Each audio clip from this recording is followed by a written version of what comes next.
Hello friends, welcome to DDP Anjaneyulu 344 YouTube ఛానల్కు.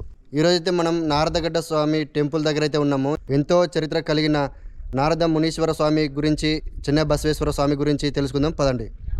600 సంవత్సరాల క్రితం కట్టిన ఈ గుడి చరిత్ర చాలా తక్కువ మందికి తెలుసు. దేవలోకంలో శాపానికి గురి అయిన నారద మహర్షి తన శాప విమోచన కొరకై శివుని కోరగా, శివుడు నారదగడ్డ అనే క్షేత్రం ఉన్నది భూలోకంలో, అక్కడికి వెళ్లి శివలింగాన్ని ప్రతిష్ఠించి 11 రోజులు స్నానం ఆచరించి పూజలు చేయమని చెప్తాడు. దానితో శాప విమోచనం కలుగుతుందని చెప్తాడు. అప్పుడు నారద మహర్షి ఈ నారదగడ్డ అనే క్షేత్రానికి వచ్చి ఇక్కడ ఒక శివలింగాన్ని ప్రతిష్ఠిస్తాడు. అప్పుడు ఇక్కడ 11 రోజులు స్నానం ఆచరించి ఇక్కడ పూజలు చేస్తాడు.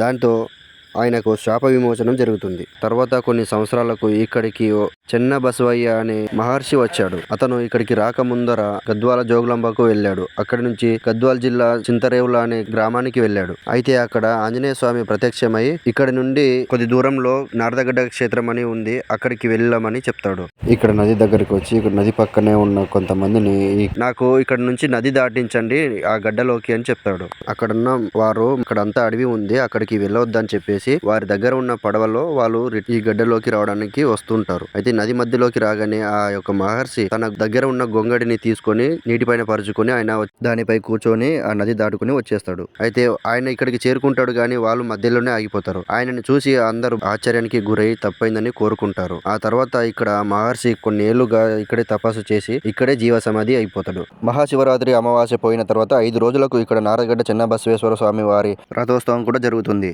అయితే ఇక్కడికి కర్ణాటక, తెలంగాణ ప్రజలే కాకుండా మహారాష్ట్ర నుంచి కూడా వచ్చి ఇక్కడ దర్శనం చేసుకుంటారు. 15 రోజులు భారీ ఎత్తున ఇక్కడ మహా అద్భుతంగా జాతర జరుగుతుంది. తెలంగాణలోని ముసలేపల్లి, బూడిదిపాడు నుండి ఇక్కడికి చేరుకోవచ్చు. ఇలాంటి మరిన్ని వీడియోల కోసం నా ఛానల్ని సబ్స్క్రైబ్ చేయండి, కామెంట్ చేయండి, లైక్ చేయండి.